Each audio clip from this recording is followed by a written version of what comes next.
بسم اللہ الرحمن الرحیم۔ بوڑھے آدمی نے اطمینان سے بسم اللہ پڑھی اور حجام کی کرسی پر بال کٹوانے کے لیے بیٹھ گیا۔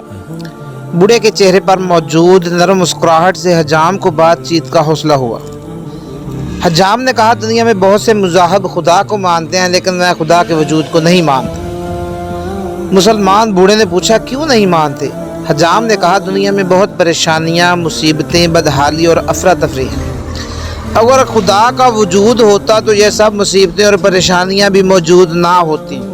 بوڑھے نے مسکراتے ہوئے کہا، میں بھی اس دنیا میں حجام کے وجود کو نہیں مانتا۔ حجام نے پریشان ہو کر پوچھا، کیا مطلب؟ میں آپ کی بات نہیں سمجھا۔ بوڑھے نے حجام کی دکان سے باہر گزرتے ایک گندے اور لمبے بالوں والے شخص کی طرف اشارہ کر کے کہا، کیا تم اس شخص کے لمبے اور گندے بال دیکھ رہے ہو؟ حجام نے کہا، جی ہاں، لیکن اس کا میری بات سے کیا تعلق؟ بوڑھے نے نرم لہجے میں کہا، اگر حجام ہوتے تو لمبے اور گندے بالوں والے لوگ بھی نہ ہوتے۔ حجام نے کہا، موجود ہیں، لیکن ایسے لوگ ہمارے پاس نہیں آتے۔ بوڑھے نے مسکراتے ہوئے کہا، بالکل، خدا بھی موجود ہے، لیکن لوگ ہدایت کے لیے خدا کی طرف رجوع نہیں کرتے۔